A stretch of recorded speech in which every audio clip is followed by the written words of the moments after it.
45 yards to Daquan Hampton to get them inside the 5. Playmakers. Potter's luckily has plenty of them. He has 2 receivers that are going to top 50 NCAA Division I schools next year in Daquan Hampton and Josiah Blandon. Also, don't forget about Ontario Bateman, just a freshman. I know he's small, but he's an extremely productive halfback there for the Vikings. Second down and goal from about the 1-foot line. Into the game for the Vikings is Darren Johnson, the redshirt freshman out of Cerritos College. Potter will take it himself, dives to the chalk, and he's in. Touchdown Vikings with 7 seconds to go. It took no time flat there, Dan, for Long Beach City College to answer. It'll be a 80-yard touchdown drive. Nothing fancy about that, just a quarterback keeper straight down the middle, in for 6 points. Well, you can make an argument there, Dan, that the Vikings should be up by more than that. But Kenny Potter did throw the interception. Tigers ended up cashing in with the field goal drive.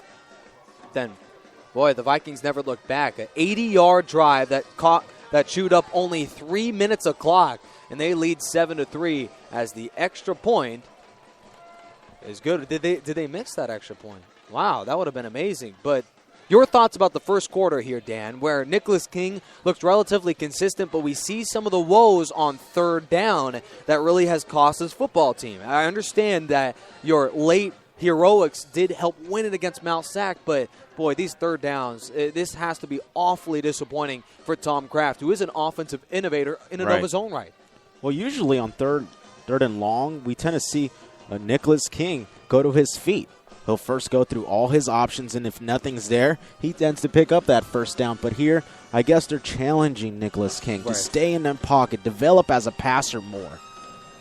Well, a ball club with 4 defensive linemen, and all of them are only freshmen to go along with a team that has 2 freshmen starting a linebacker, and every one of their defensive backs are freshmen. So just to go over that, there's only 1 starter on that defense that's not in his very first season at Long Beach City College, which is, frankly, amazing there for the Vikings to have a shot to be the number 1 overall seed in the National Central Conference and in Southern California, albeit. But they're doing it with a bunch of first-year players out there, and they have flustered Nicholas King here tonight. Only a field goal on the boards for the Tigers nearing the end of the first. A fumble and a recovery at the very last moment by Tremel Davis out to the 21-yard line. We saw that a couple weeks ago before conference play began and nearly cost them again.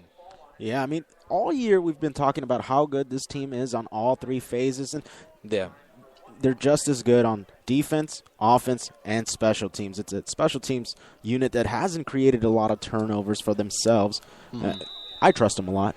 Yeah, well, we talked to the Long Beach City College broadcast crew, and again, I want to thank you all for joining us, the good guys over here at the National Sports Radio Station, as the pass is caught by Matthew Moore, and he's got room to run, able to scurry out of bounds at around the 43-yard line. The Arizona commit for a pickup of 22 yards, and for a team that special teams, we were going to mention that real quick, has been among the best. How about Matthew Moore in engineering a passing game that has been relatively consistent here over the last couple minutes? We've been talking about Matthew Moore a lot and how he's a little bit underused. He could be an X factor in the playoffs, a guy who could line up as a tight end, line up in the slot, sort of like a Jimmy Graham type of player in the NFL. Well, what's amazing is we took a look at practice last week, and Matthew Morin was throwing passes to our quarterback Nicholas King in the Wildcat. This is a ball club who's not afraid to use every player in every single position. And for anyone who's seen the New England Patriots play, this is a ball club that reminds me of that, as the Patriots are a team that will have their quarterback play punter, they'll have their receivers play quarterback, they'll have running backs play as defensive backs, and the list goes on and on. The Tigers remind me of that, Dan. That's a great NFL comparison. Yeah, this is also a team led by an aging coach that has some controversy, as Tom Kraft, nearing the age of 65, but, boy, 65 young for the former San Diego State coach. Denzel Foster, 3 carries, 11 yards to end the first quarter. He lines up as the pistol back right next to Nicholas King as we'll get things going in the second quarter. Again, I want to thank you all for joining us. Dan Gadino alongside Nick Rice and the Chenoweth gang here from Veterans Memorial Stadium in Long Beach. We'll start the second quarter. The Tigers trail by 4 against the Vikings here on a 1st and 10. King looking right. Fires that way. The second catch of the season by Junior Pome. And he'll bully his way for a pickup of 8, maybe 9, near a Tiger first down. Good to see Junior Pome getting involved finally. Usually a blocking specialist. He's usually out there when Denzel Foster is carrying the ball.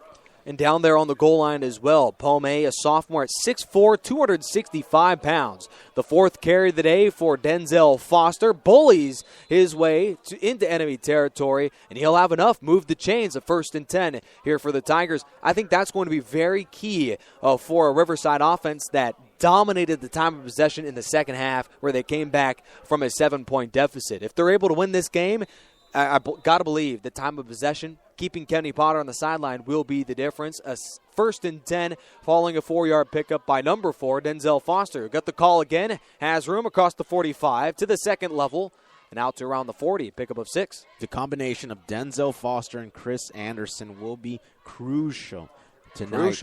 Yes, it's sir. It's a 1-2 punch that RCC probably cannot live without. Foster, the man for the meantime, slings it near side, caught by Moore, 40, 35, a first down and more, tiptoes the sideline, and he's bullied out of bounds at around the 28-yard line. Number 10 for a gain of 10, moved the chains. Was Matthew Morin begging Coach Kraft to give me the ball? I'm sure he was. I mean, all of a sudden tonight he has 2 catches, something we haven't seen him do all year. Seriously, Matthew Morin, library quiet the entire year. He's been about as ice-cold productive-wise as this overall weather tonight. It's been so wacky in Southern California, from sunshine to rain in about a matter of moments. It's been about as wacky of a season for Matthew Morin, who commits to Arizona University, then ends up having one of the worst production of his overall football tenure. Passes over the head of the intended target. That'll be incomplete. Isaac Whitney, the intended receiver. If there's one thing we want to see out of Nicholas King, personal foul. Move the chains for the Vikings. Do want to mention, for the Tigers.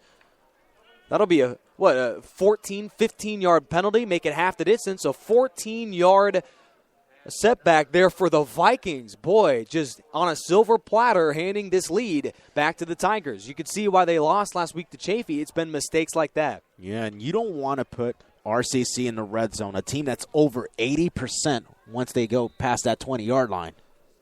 28 of 34 in the red zone. That's 82% Big time on the season. They ended up kicking a field goal last time they were inside the 20. This time a 1st and 10 from the 14. Again, want to thank you all for joining us, as yet another receiver substitution is in for the Tigers. It's Jermel Walker, Joshua Savage, and Matthew Morin, the wideouts to the near-hand side. 1st and 10. Foster to the 15, to the 10, bouncing off tacklers down to around the 11, and 4, maybe 5 black hats were able to bring him down to the turf after a gain of 3. That'll mean 7 carries for Foster, only 20 yards, but he has moved the chains twice here in the first half. Only 20 yards and 4 yards on that, but he makes every carry look so fancy. He makes it look so exciting. Again, want to thank you all for joining us here on Livestream.com. Alongside Dan Gadino, host Nick Rice here from Veterans Memorial Stadium, 12:55 to go. Vikings lead 7-3, but the Tigers are knocking on the door. 4 wide set. Foster scampers out to the left-hand side of motion. Fires to Jermel Walker, and he dropped the football. 2 straight drops by the freshman. That'll lead to a 3rd down and 7. Tigers 1 of 3 on 3rd downs tonight. Jermel Walker tends to be very sure-handed. He leads the team in average in YAC, 18.9. 18.9 yards per catch. That is just amazing. For a man who's 5th on the receiving depth chart, he's making his case for being in that starting rotation in the very near future here for the Tigers. But Tom Kraft, a man out of San Diego State, he is known for his receiver substitutions. He does so here. A new set here on a 3rd and long. King back to throw. Fires near side. Incomplete. And no flag. Matthew Moore, the intended target. Coverage made. And a nice play that time by London Iacopo. Make it 4th and 7. And boy, the Tigers have to stall again. Another field goal try by Jimmy Camacho. Tom Kraft electing to go to that same play again right there, that quick slant.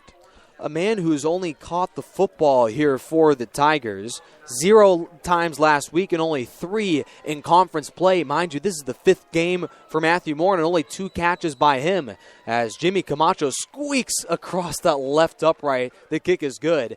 7-6 Vikings lead, but Dan, I question the play calling to some degree, given that Matthew Morin, who's been extremely uninvolved, ends up being the random go-to target there down near the red zone. Yeah, I mean, where's Isaac Whitney? Where's his hit? I mean, he needs a ball or two. I will make a slight case for Matthew Morin, given that he is 245 pounds. But interesting storyline by him. He was the number 21 overall quarterback in the nation in 2012 for Chaparral High School. Went to San Diego State to go along with Tom Kraft. Ended up switching to tight end because he felt like it would be better off for him there. Then after a redshirt season, came to Fullerton in 2013 as a tight end. Struggled there. Over to the Tigers, similar story, but he did commit to Arizona University for his blocking ability. So, Dan, next year he'll be at his 5th school in a little over 2 years.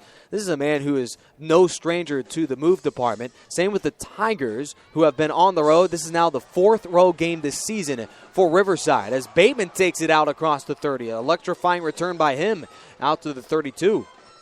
Close game so far, 7-6. Long Beach on top, 12:32 left in this first half, and hey, it just might end up being just as close as last week, a game that went down to the wire.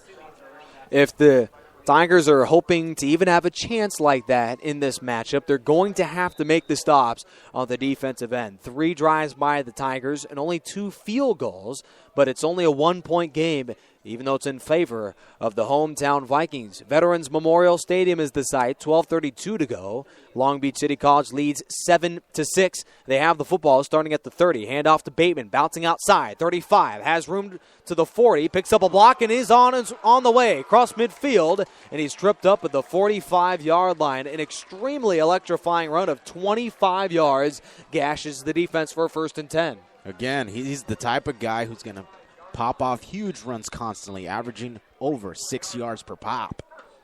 And as long as 75 on the season, but Bateman bottled up that time. He's only 5'7", but he looked all of 6'3" on that long run down the far sideline. And Dan, plays like that make me worried in the second half if the Tigers can stop what they have done all year, that running game. Yeah, and it's a team that definitely could. I mean, big defensive line up front, a linebacking core that could be compared to the best in any team around the country. Now, the number 4 run defense in the state, the Riverside City College Tigers, only 81 rushing yards allowed per game, and the Vikings are right at that stat here with 11 to go before halftime. Kenny Potter, a deep drop, fires to Bateman on a screen, but a nice play made by Jonah Moy on the screen pass, no gain. Jonah Moy. And a late flag. That may be a personal foul.